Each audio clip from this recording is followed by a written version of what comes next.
அருட்பெரும் ஜோதி அருட்பெரும் ஜோதி தனிப்பெரும் கருணை அருட்பெரும் ஜோதி அருட்பெரும் ஜோதி அருட்பெரும் ஜோதி தனிப்பெரும் கருணை அருட்பெரும் ஜோதி. கொல்லா விரதம் குவலயமெல்லாம் ஓங்குக, எல்லா உயிர்களும் இன்புற்று வாழ்க, வள்ளல் மலரடி வாழ்க வாழ்க. தயவு சுத்த சன்மார்க்க அன்பர்கள் அனைவருக்கும் அருட்வணக்கம். நாம் சுத்த சன்மார்க்க தயவு அன்பர்களின் குணாதிசயங்களை சிறிது சிந்தித்து பார்ப்போம்.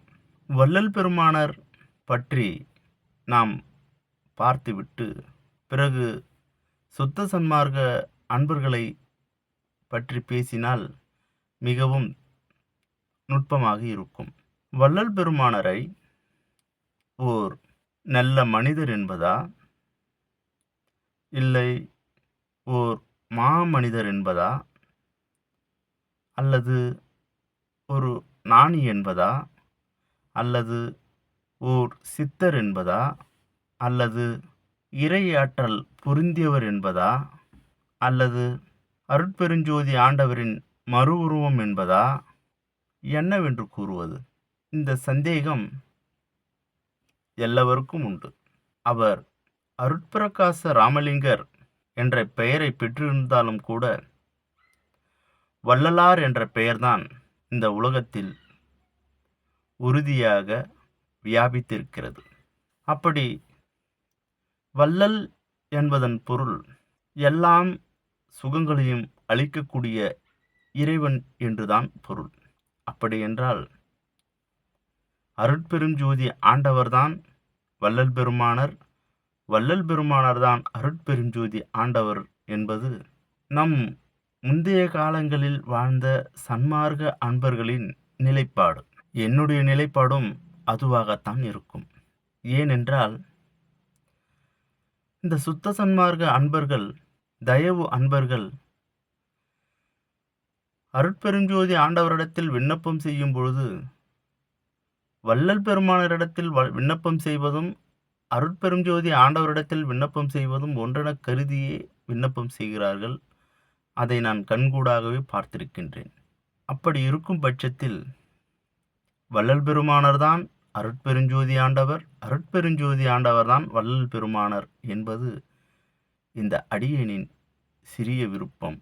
இப்படி இருக்கும் இந்த தருணத்தில் இந்த சுத்த சன்மார்க்க அன்பர்கள் எப்படிப்பட்டவர்கள், அவர்கள் குணாதிசயங்கள் என்னவென்று நாம் அறிந்து கொள்ள வேண்டும். இந்த சுத்த சன்மார்க்க அன்பர்களுடன் நாம் பேசி பழகி வாழ்ந்து வருபவர்களுக்கு ஒரு உண்மை நன்றாக புலப்படும். அவர்கள் எந்த ஒரு காரியத்தையும் தயவோடு அணுகக்கூடியவர்கள், எந்த உயிரையும் தம் சகோதர உயிர்களாக எண்ணக்கூடிய மனோபாவம் கொண்டவர்கள். யாருக்கு துன்பம் இடர்பட்டாலும் தானே இடர்பட்டதாக எண்ணி வருந்தி அந்த துன்பத்திற்கு நிவர்த்தி செய்யக்கூடிய குணமுடையவர்கள். அவர்கள் உடை மட்டும் வெண்ணிறமல்ல, அவர்களின் உள்ளமும் கூட வெண்ணிறம்தான்.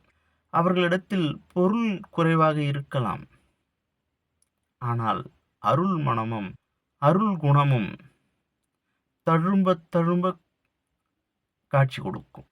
அவர்கள் செய்யக்கூடிய இந்த ஜீவகாருண்ய தொண்டு எத்தகைய அளப்பரியது!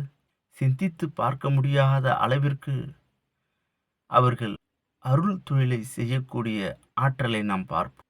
இத்தகைய குணங்களுடைய அந்த சன்மார்க்க அன்பர்கள் தமிழ்நாடு முழுவதும் வியாபித்திருக்கிறார்கள். அவர்களையெல்லாம் பார்க்கும் பொழுது நான் வள்ளல் பெருமானாரை பார்ப்பது போலவே உணர்ந்து கொள்வேன். ஏனென்றால் அவர்களிடத்தில் இருக்கக்கூடிய தயவு, அந்த கருணை, அந்த இரக்கம்.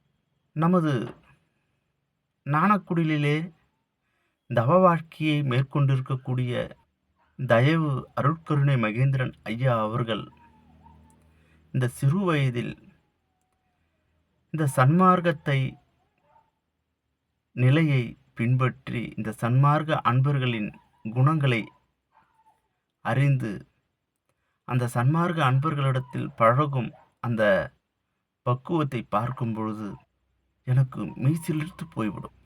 இத்தகைய நிலையில் நாம் வருங்காலங்களில் இந்த சன்மார்க்கத்தின் இந்த சன்மார்க்க தயவு அன்பர்களைப் பற்றியும் அருட்பாவை பற்றியும் மிகவும் நுட்பமாகவும் ஆராய்ந்து தெளிவடைய நீங்கள் எல்லாம் பின்தொடருங்கள்.